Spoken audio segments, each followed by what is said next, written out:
Every night, I hear my mother through the walls. But she never talks during the day, only at night. Like clockwork, she begins at midnight and abruptly stops at 6 a.m. I've heard everything, from harsh whispers, playful talking, cackling, and even screaming. Some of the things I hear her say frighten me. It's about dark and dreadful things. Whenever I enter her room to check on her, the silence is there. She just rocks in her chair. This is enough. I can't take it anymore. My mom has been suffering from seizures for the past few years, and they're getting worse. The doctor told me that she needed full-time care, so I volunteered. Even though she has always been estranged and I hadn't seen her in a decade, I knew she needed me. So I kinda thought it might be my last chance to stay with her. But it's gotten too much.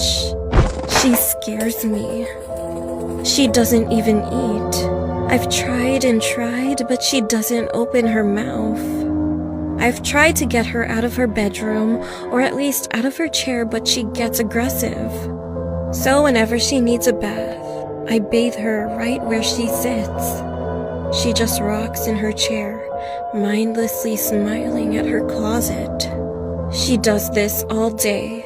I have no idea what I have to do next. I'm about to go insane. I can handle caring for her during the day, but at night I can't anymore. So I finally went to the doctor for some help. I told him that she's been keeping me up at night with her whispering and talking. And I also told him that it's getting too much and she's starting to scare me. But his facial expression while looking towards me was weird. He stared at me like he didn't understand what I was talking about. And what the doctor said next scared me even more. Well, I think you had a bad dream.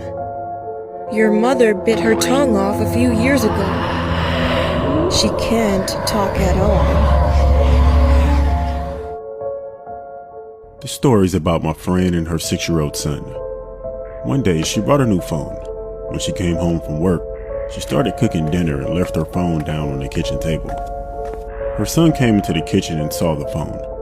He asked his mother if he could play with it, and she actually told him yeah, as long as he did not call anyone or delete any text messages. So of course the boy agreed and went off to his bedroom, well actually his mother's bedroom, to play with the phone. Around 10 p.m. that night, she went upstairs to tuck him in, and she found him fast asleep on the bed. The new phone was lying on the ground beside the bed. She picked it up and began browsing through the settings to make sure he had not deleted anything. She noticed some minor changes. He had changed the theme, the background, and had given her a new ringtone. She noticed that he had taken some pictures with the phone. She opened the images folder and browsed through the phone. How cute, she thought. He had been taking selfies. Then she came across the last photo in the folder. When she first saw it, she couldn't quite believe it. Were her eyes playing tricks on her? It was a photograph of her son lying asleep on her bed. But the disturbing thing was that there was someone lurking in the far left corner of the picture. It seemed to show the left side of a creepy old woman's face. Until this day, her son could never answer the question about who that woman was and how she got in there.